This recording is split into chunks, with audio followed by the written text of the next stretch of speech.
Hello everyone, and welcome to Peculiar Occurrences. I am your host, Lilith Nova, and I don't quite know how to start this one off, so let's just get into it, shall we? Roll the intro.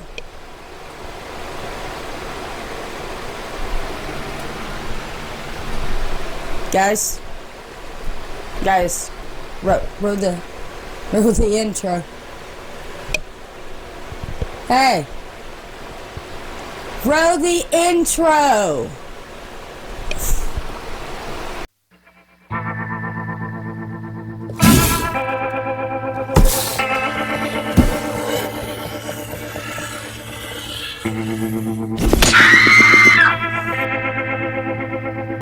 The date was February 19th, 1994.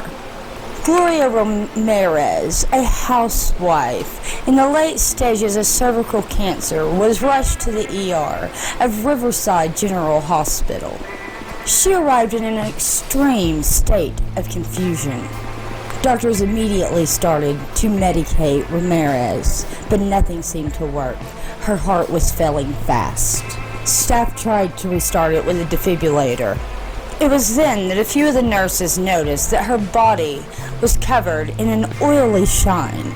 There was also a fruity or garlic odor, depending on which nurse was asked, coming from her mouth, with the odor of ammonia fumes rising off of her body. Susan Kane, a registered nurse, tried to draw blood from Ms. Ramirez when she noticed the smell of ammonia coming from the tube of blood that she had taken. She passed this blood off to Julie Gorneski, who noticed small particles floating around in the blood. Shortly after that, Susan Kane fainted and was taken out of the room, while Julie started to grow nauseous. She left the room to sit down, and while co-workers were checking on Susan, Julie fainted as well. Meanwhile, back in Ramirez's room, another co-worker named Welch fainted. At this point, the decision was made to evacuate all staff and even patients from the ER out into the parking lot, leaving only a small skeleton crew. The members sent out into the parking lot were not doing so well. Julie had started to experience uncontrollable convulsing and apnea. Welch could not control her limbs, and Kane complained of a burning face. Sally Balderas, a nurse that had went back in to help isolate Ramirez, started to feel her skin burn as well. The skeleton crew continued to work on Miss Ramirez until 8:45. 45 minutes of CPR and defibrillation could not revive Miss Ramirez, and she was pronounced dead of kidney failure. At 37 emergency room staff members, 23 of them experienced at least one symptom. High-risk victims had worked within 2 feet of Ramirez or handled her IV. And for some reason, women were more likely to experience these effects than the men were. And all blood that was tested after the exposure somehow came back normal.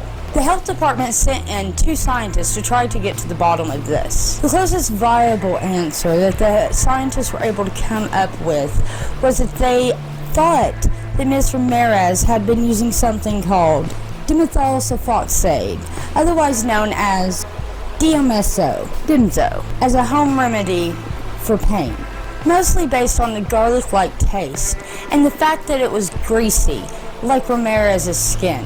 They think that Dimzo built up in her system in her urinary tract due to her failing kidneys.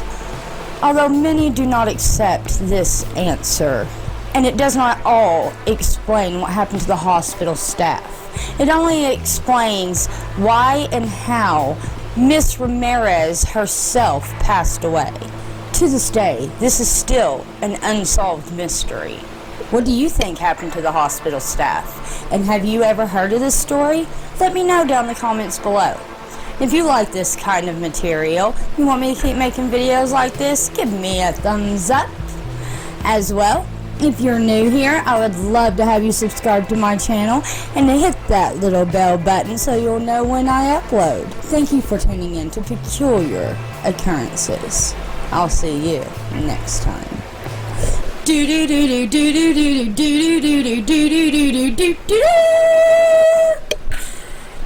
Have you ever felt? Are you listening? Damn.